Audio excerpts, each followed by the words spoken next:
እኔ ጋር ወደ ማቴዎስ ወንጌል ምዕራፍ 7 እንሄድና እናነባለን፣ አንብበን እንጸልያለን። 3 ፓራግራፎችን አነባለሁ። ከነዚህ ፓራግራፎች ነው ዛሬ ጌታ 3 ነጥቦችን የሚያስተምረን። ማቴዎስ ምዕራፍ 7 ቁጥር 15 ጀምሮ እስከ 27 ድረስ አነባለሁ።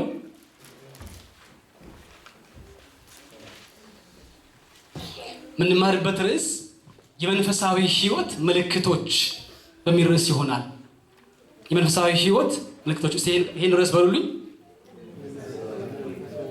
እንደገና ከፍ አድርጋችሁ እስቲ ከፍ አድርጋችሁ እስቲ ከፍ አድርጋችሁ። አሜን። ክብር ለጌታ ይሁን።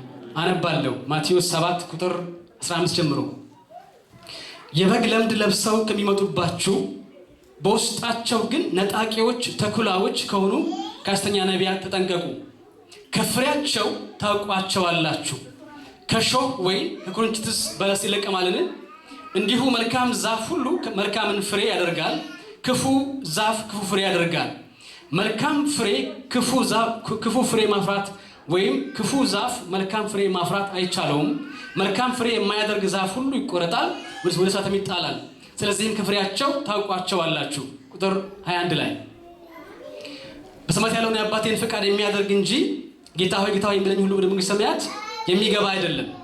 በዚያ ቀን ብዙዎች ጌታ ሆይ ጌታ ሆይ በስምህ ትንቢት አልተናገርንምን? በስምህ አጋንንትን አላወጣንምን? በስምህ ብዙ ታምራት አላደረግንምን? ይሉኛል። የዚያን ጊዜ ከቶ አላወቅኳችሁም፣ እናንተ አመፀኞች ከኔ ራቁ ብዬ መሰክርባቸዋለሁ። ቁጥር 24 ስለዚህ ይህን ቃሌን ሰምቶ የሚያደርገው ሁሉ ቤቱን በአለት ላይ የሰራ ልባም ሰውን ይመስላል። ዝናብም ወረደ፣ ጎርፍም መጣ፣ ነፋስም ነፈሰ፣ ያንንም ቤት ገፋው፣ በአለትም ላይ ስለተመሰረተ አልወደቀም።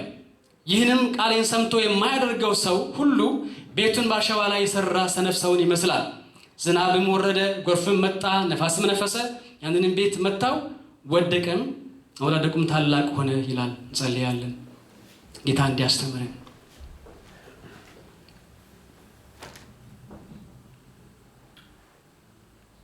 በምሕረትህ ባለጠጋ የሆንክ አምላካችን እግዚአብሔር እናመሰግናለን። የእስራኤል ቅዱስ እግዚአብሔር እንባርካለን። አቤቱ ከፍ ከፍ እናደርግሃለን። ሃሌሉያ።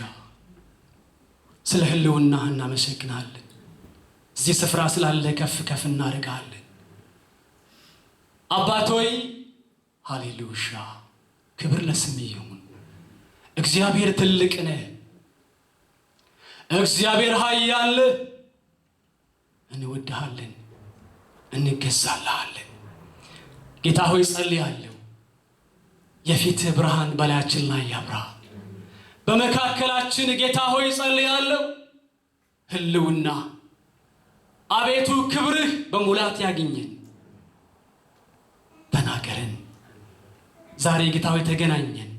በቃልህ ገስጸን፣ በቃልህ ምከረን፣ በቃልህ ባርከን። ስለ ሁሉ ስም የተባረከ ይሁን። በጌታ በኢየሱስ ስም ጸለይን፣ አሜን። የመንፈሳዊ ሕይወት ምልክቶች።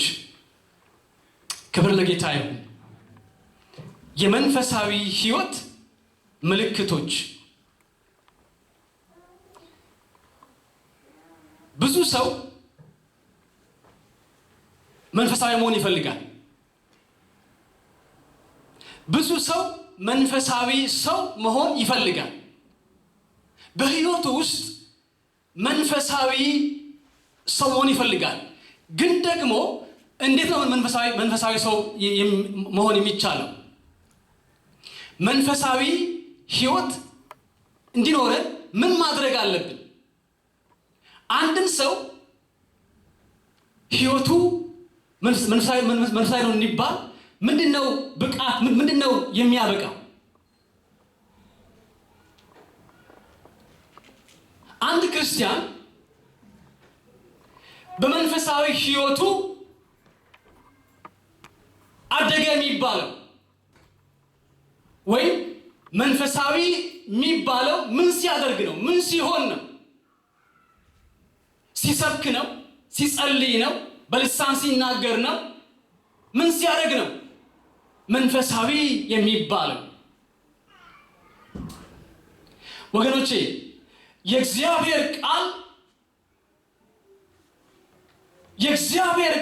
ወገኖቼ ለመንፈሳዊ ሕይወት መመሪያ አለው፣ ክራይቴሪያ አለው፣ ኳሊቲ ካራክተሮች አሉት። ክብር ለጌታ ይሁን። ክብር ለጌታ ይሁን። ኧረ ክብር ለጌታ ይሁን። ይኸው የእግዚአብሔር ቃል ቅዱስ ቃሉ መመዘኛዎች አሉት፣ ክራይቴሪያዎች አሉት፣ መንገዶች አሉት። ክብር ለጌታ ይሁን። ስለዚህ መንፈሳዊ ሰው ለመሆን ጥማት ያላችሁ ሰዎች አላችሁ? ጥማት ያለው ሰው አለ? መንፈሳዊ ሰው ለመሆን ጥማት ያለው ሰው እኔም ጥማት አለ። ክብር ለጌታ ይሁን። እንግዲህ እንዴት ነው? ምን ማድረግ አለብን? ምንድነው ምልክቶቹ? what is the sign for spiritual life? ምንድነው ምልክቱ? ምንድነው በእኛ ህይወት ውስጥ መታየት ያለበት? እከሌ መንፈሳዊ ሰው ነው የሚያስብለን በእኛ ውስጥ ምን ሲታይ ነው? ምን ሲታይ ነው? I'm going to show you three major ሳይኖች። አሜን። ዛሬ 3 ዋና